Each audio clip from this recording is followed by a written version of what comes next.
दोस्तों, मैं यहाँ आपको ये बताता चलूं कि जिस तरह मैंने अवामी एक्शन कमेटी अंजुमन ताजरान की जिक्र की, उनके क्या इशू की जिक्र की, उनको हमने सराहा।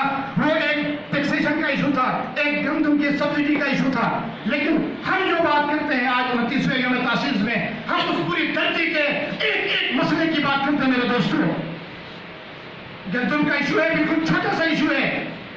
टैक्सेशन का इशू एक छोटा सा माइनर इशू है, but we are talking about the all issues which should be resolved. मेरे दोस्तों, जब पाकिस्तान आजाद हुआ, दो कौमी नजरिए के तहत आजाद हुआ, टू नेशंस थ्योरी पेश की गई।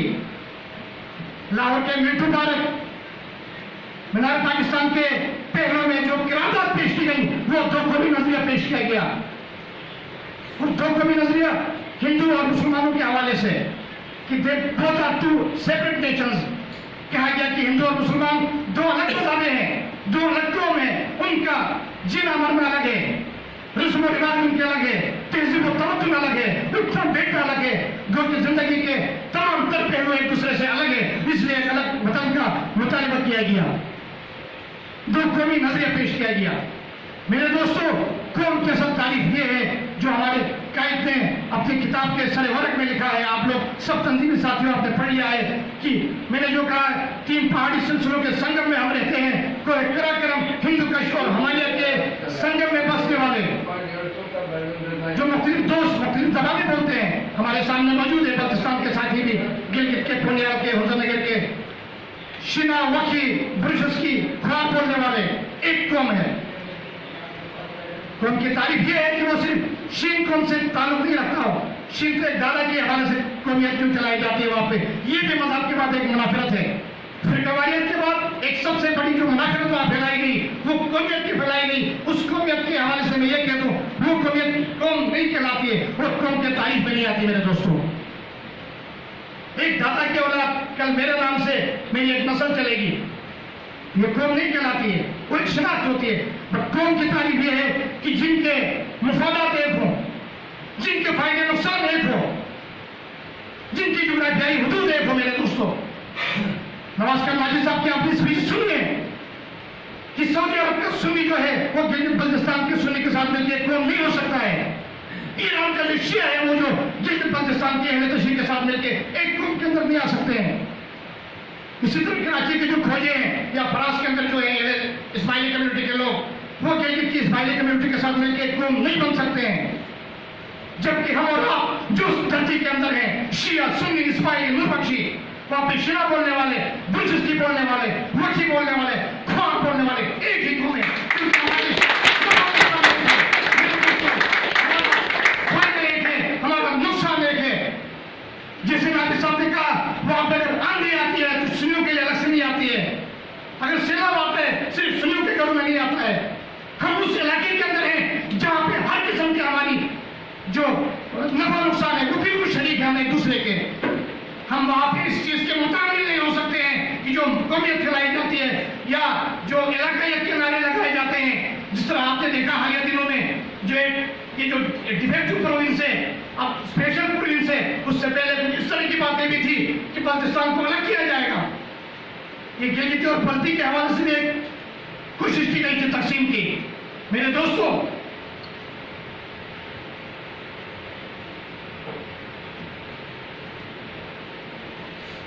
ये तमाम तर चीजें जो है हम इनको कंडेम करते हैं।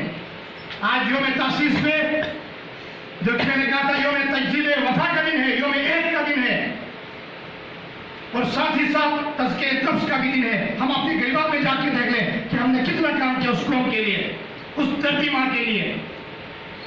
मेरे दोस्तों, धरती होगी माँ की के साथ, जिसको हम धरती माँ कहते हैं।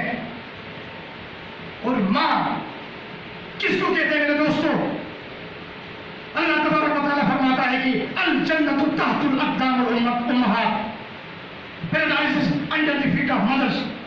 जन्नत जो है वो माँ के कदमों तले है, जो हकीकी माँ है जिसकी ये तारीफ की गई है। और हम धरती माँ कहते हैं। धरती माँ इसलिए कहते हैं कि वो अपने ऊपर हमें जो है ना बर्दाश्त किए हुए उस धरती ने। और इवन आफ्टर लाइफ हमारी जब डेथ होती है तो हमारी मैयत को भी उसी धरती माँ में दफनाया जाता है, वो हमें समझे हुए होती है। उस मार्के में हमने क्या किया मेरे दोस्तों? आए रोज हमारी उस धरती के साथ गिरावनी साजिशें होती है, मजाक किया जाता है। मैं यहाँ पे ये मुतलबा करूँ हुकूमत पाकिस्तान को कि ऐसी साजिशें अब नहीं चलेंगी दोस्तों। कभी तो शुमालिया का जान नाम दिया जाता है। अब अगर मैं ये कहूँ कि मेरे दाएं साइड के जो साथी खड़े हैं वो बेटे हैं नशिस्ते खा लिए, ये तो सुनते हैं मेरे साथ दोस्तों, दाएं बाएं आगे पीछे शुमालिया लग जाके कोई नाम होता है। उसके बाद गिलगित बाल्टिस्तान, ये भी एक डिस्ट्रिक्ट नाम है दोस्तों। गिलगित और बाल्टिस्तान 10 में से सिर्फ 2 जिलों का नाम है। एक जिला गिलगित है, एक जिला बाल्टिस्तान रीजन बना दिया गया। गिदर कहा गया, इसमें बियार कहा गया, सोर कहा गया, दूसरी तीसरी चीजें। ये हर तरीके से साजिशें करती है गवर्नमेंट हमारे साथ कि किसी तरीके से वो डिवाइड एंड रूल वाला फार्मूला अपनाती है कि आपस की इस तरह की चीजों के अंदर हमें झगड़ा जाए और अपने मुफादात हासिल किए जाए।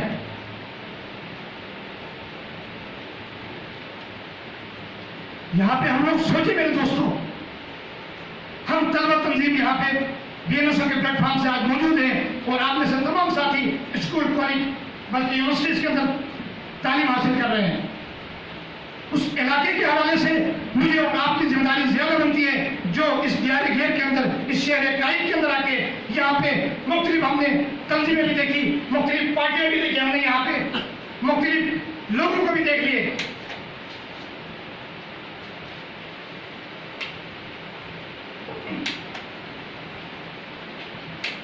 साथियों, यहाँ पे मैं ये बताता चलो कि नवाज खान नाजी साहब ने जिस नजरिए को आपके सामने पेश कर दिया, अब हमें उस नजरिए को लेकर आगे चलना है, उसकी तारीफ करते हुए आगे बढ़ना है। नवाज खान नाजी एक फर्द वाहिद का नाम नहीं बल्कि एक पूरी, मैं तो कहता हूं इंसाइक्लोपीडिया है अपनी जात के अंदर। बट हम यहाँ जो बैठे हैं, each and every person should follow mister Nawaz Khan Nazi. क्यों? उसने अपनी जात की कहीं बात नहीं की मेरे दोस्तों, अपने लिए कोई बात नहीं की, उसने उस इलाके के लिए बात की। और बलोचिस्तान रीजनल फ्रंट का यह मानना है कि शिनाची को इस्लाम से लेकर चित्राल तक का हम दावा करते हैं। ये माजी में हमारे साथ थे मेरे दोस्तों, एक साजिश के तहत अलग कर दिया गया। कोहिस्तान को केपीके में शामिल किया गया, चित्राल को केपीके में शामिल किया गया। ये तमाम तर साजिशों का हमने मुकाबला करना होगा। गंदम सब्सिडी एक छोटा इशू है, नो डाउट इशू है, टैक्सेशन एक छोटा इशू है, उसके लिए वहां पे सियासत होती है। अब ये टैक्सेशन का इंपोज कब किया गया? 2012 के अंदर। 2012 में उस वक्त वफाक के अंदर पाकिस्तान पीपल्स पार्टी की हुकूमत थी, उन्होंने 2012 का एक पास किया, वो टैक्सेशन की एडाप्टेशन का एक है मेरे दोस्तों। अब लोगों को इस हवाले से भी घुमाया फिराया जाता है। असल में जो टैक्स ऑर्डिनेंस है ये 2001 का है मेरे दोस्तों। टैक्सेशन की जो हम बात कर रहे हैं, जो federal board of revenue impose करती है, मुख्तलिफ टैक्सेशन के इशूज हैं और मुख्तलिफ मद में टैक्स कलेक्ट किया जाता है रेवेन्यू जनरेट करने के लिए, जिसमें फेडरल एक्साइज एक्ट है, जो लेटेस्ट 2005 का एक्ट है, federal excise act. Sales tax है, जो सेल्स टैक्स एक्ट जो है ये 1990 का 1990 का एक्ट है। इसी तरह इनकम टैक्स ऑर्डिनेंस 2001 का है, और जो 2012 का जो एक्ट पास किया गया है उसमें 2001 की उस टैक्स को इंपोज करने के लिए किया गया है, अडॉप्ट करने के लिए किया गया है। अगर उसको अडॉप्ट किया जाता तो छोटा सा एक एक्ट नहीं है, बल्कि 2001 का जो इस पूरे पाकिस्तान के अंदर टैक्स नाफिज है वो पूरा आपकी उस धरती पे नाफिज होगा दोस्तों। 2012 का अगर आप नेट पे सर्च करें, एडॉप्टेशन है वो एक। एडॉप्ट करने का क्या मतलब है? उस 2001 के एक्ट को पूरे ऑर्डिनेंस को एडॉप्ट किया जाए। और आप देखते हैं गिलगित के अंदर एक्साइज एंड टैक्सेशन की पूरी एक मिनिस्ट्री काम करती है, डिपार्टमेंट काम करता है एक्साइज एंड टैक्सेशन का। वो टैक्स तो लागू है, सेल्स टैक्स तो पहले से इंपोज है, इंप्लीमेंट होता है। कुछ हिडन टैक्सेस है जो हम पे करते हैं, एक मिल्क पैक से लेकर माचिस की डब्बी तक दुकानदार पे करके लाता है टैक्स, और हमें वो टैक्स देना होता है, सेल्स टैक्स। इसी तरह इनकम टैक्स अगर ये इम्पोज किया गया तो वो तमाम तरह टैक्सेस हमें पे करने होंगे जो इस पाकिस्तान के अंदर बैठते हुए एक शहरी पे करता है। लेकिन हमारा मुतालिबा तो ये है, पहले हमें हुकूक तो दो भाई, हम कौन हैं। आप तमाम दोस्तों ने किताब पढ़ी होगी नवाज कनाजी साहब की, हम कौन। पहले भाई शनाख्त हो कि मैं कौन हूँ। मेरा नाम सलीम है, मैं जिला गिजर के गांव गुलाबपुर से ताल्लुक रखता हूँ। Right now I am an advocate और पिछले 20 सालों से कराची के अंदर मुकीम हूँ। मेरी कुछ शनाख्त होती है, लेकिन हम लावारिस हैं। मुझे अफसोस सद अफसोस ये कहना होता है हमारी मीडिया को भी, जो गवर्नमेंट के जो है वो अदाकार बने होते हैं, उनके चमचों के तौर पे काम करते हैं। जबकि केटू एक पुराना अखबार है, उसके सुर्खियों पे लिखा होता है सरजमीन इब्राहिम की आवाज। अगर आप सरजमीन इब्राहिम की आवाज हो तो आवाज बन जाओ ना। मैं खुद इस बात का जो है आई विटनेस हूँ। बहुत सारे हमारे दोस्तों ने प्रेस रिलीज, जो आज का यहाँ पे एक सेमिनार हुआ, इसकी प्रेस रिलीज है वो कभी नहीं चाहते थे वो लोग। जब आप सरजमीन पे आप आइन की आवाज हो तो आवाज बन जाओ आप। किसी भी मुल्क के लिए 3 अहम इदारे होते, सुतून होते, अदलिया, मुकन्नना और लेजिस्लेटर्स, और इसी तरह मीडिया जो 4th पिलर कहलाती है मेरे दोस्तों। लेकिन मीडिया की किरदार आपके सामने है, वो तो गवर्नमेंट की तारीफें कर करके नहीं थकती मेरे दोस्तों। और पूरे इलाके को हमारे सीएम साहब ने यकवा बना दिया है, और कितने फख्र से वो ये कहता है कि हाँ मैं कश्मीरी हूँ, और कश्मीर के काउंसिल में मेरा नाम है, मैं पार्टी से अटेंड करता हूँ। शर्म आनी चाहिए उस सीएम को। कश्मीर के हो तो जाओ ना, कश्मीर में जाकर सियासत करो। गिलगित बल्तिस्तान में आके तुम अपने आप को कश्मीरी कहते हो। मेरे दोस्तों ये हम आप अगर एक हो जाए तो हम एक गंदम सब्सिडी नहीं, एक टैक्सेशन का इशू नहीं, पूरे इलाके के तमाम तर जो इश्यूज है उसको हल कर सकते हैं। लेकिन असल वजह यह है कि हम एक नहीं है मेरे दोस्तों, हमें एक होने नहीं दिया गया।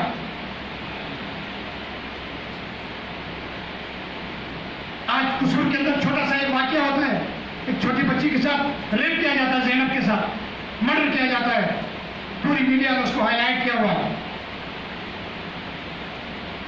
और उस बच्ची की लाश पे भी सियासत की जाती है मेरे दोस्तों यहाँ पे। और हमारे उस इलाके के अंदर मेरे और आपके भाई, हमारे बड़े, हमारे बूढ़े उस माइनस की टेम्परेचर के अंदर पूरे बल्तिस्तान रीजन के अंदर, गिलगित के अंदर सराप एहतजाज थे, दर बंधे हुए थे, उनको कोई कवरेज नहीं दे रहा था। वो अपनी बात नहीं कर रहे थे मेरे दोस्तों, अपनी जात के लिए कोई नहीं मांग रहे थे, वो अपने लिए कोई मुराद नहीं मांग रहे थे, बल्कि हम और आपकी तर्जुमानी कर रहे थे। हमारे ऊपर जो मजालिम डाले जाने वाले थे उसकी वो बात कर रहे थे।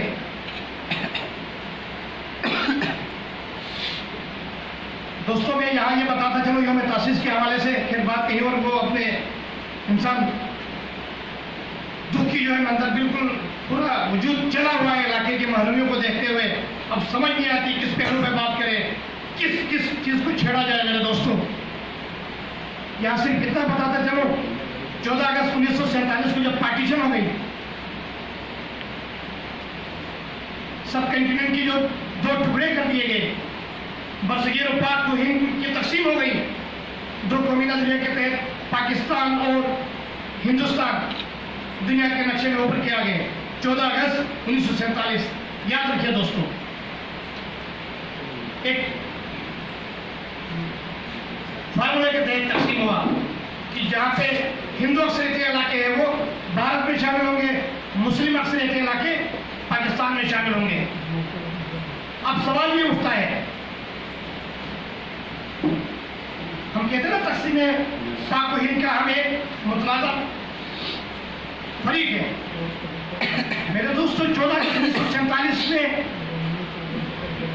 हुकूमत ने उस इलाके को, उस पूरी धरती को नजरअंदाज किया, इग्नोर किया, इनको टच से मसली हुई कि वहां पे भी कोई इंसान बसते हैं, वहां पे भी कोई लोग बसते हैं। हमें बेयार मददगार छोड़ा गया। 14 अगस्त के बाद अगस्त का आधा महीना गुजरता है, 15 से लेकर अगस्त का पूरा महीना, सितंबर का महीना गुजरता है, अक्टूबर का पूरा महीना गुजरता है। 1 नवंबर को मेरे दोस्तों हमारे हवा अड्डा अपनी मदद आपके तहत खड़े हो जाते हैं। उस वक्त खड़े होके अवेलेबल जो हमारे पास जो इक्विपमेंट था, डंडों से, कुल्हाड़ियों से, लाठियों से और अपनी एक ईमानी खेल के बलबूते पे खड़े हो जाते हैं और उस वक्त की गिलगित स्काउट की मदद से भारत के जो गवर्नर थे उसको कैप्चर करते हैं, घनसारा सिंह को। आज भी आप दोस्त अगर गए होंगे हलाई मार्केट के अंदर, वो कोठरी उसी हालत में मौजूद है, आसार करीम वालों के तहवील में है। जिस कोठरी के अंदर उसको कैप्चर किया था, असर डाला उन लोगों ने। 2.5 महीने के बाद उस खित्ते को खुद आजाद कराते हैं, वहां पे अपनी एक रियासत कायम करते हैं, अपनी हुकूमत कायम करते हैं। 16 दिनों की हुकूमत के बाद शब खून मारा जाता है उस आजादी पे। क्यों? क्या वजूहत थी मेरे दोस्तों? उसकी वजह यह थी कि आप जैसे तलब उस वक्त मौजूद नहीं थे, जो मुख्तलिफ कॉलेज यूनिवर्सिटी में पढ़ रहे हो। आज हमारा टोटल फोकस इस बात पे है कि जो तलबा है उनको अवेयर किया जाए, उनको इस बात पे ये बताया जाए, उनके जहन में ये बात डाली जाए कि कल को आपने अपने उस कौम की नज़्म नस्ल संभालनी है। अगर उस वक्त वहां पे मौजूद क़यादत इल्म होती तो ये हमें दिन देखने नहीं होते। अगर पाकिस्तान के साथ इल्हाक भी करते, एक प्रॉपर वे के अंदर करते, एक तरीके के अंदर से तय करते ये तमाम चीजें। मेरे दोस्तों उस वक्त आप सबको पता है पाकिस्तान बनने के बाद पाकिस्तान का सबसे पहला जो कैपिटल था वो कराची था।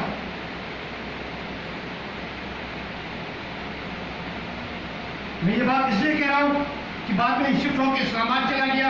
एक मुआहिदे कराची, आप सबने सुना होगा, पढ़ा होगा उसको, उसका मतलब आप सबके सामने है।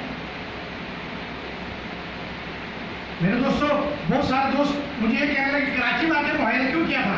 अब उनके जहन में ये नहीं था कि कराची भी कैपिटल था उस जमाने में, इसलिए मैं ये कह रहा हूँ कि कराची उस वक्त दारुल खिलाफा था। अब जिनको ये बात नहीं मालूम थी, मुझसे सवाल किया गया इस्लामाबाद के बजाय कराची में आके क्यों मुआहिदा किया। दोस्तों कराची चूंकि दारुल हुकूमत था, यहाँ आके उस वक्त एक मुआहिदा हुआ जिसको कराची मुआहिदा कहते हैं। हर साल हम उसको कंडेम करते हैं, उसके तहत ये कहती है हुकूमत पाकिस्तान इलाहा कर लिया। मेरे दोस्तों कोई भी मुआहिदा जब होता है, मुआहिदा के फ्री वहां सामने होते हैं, वहां साथ होते हैं। उसमें ना गिलगित बल्तिस्तान के कोई नुमाइंदे साथ थे, बल्कि मुआहिदा करने वाले कश्मीर और पाकिस्तान के लोग थे।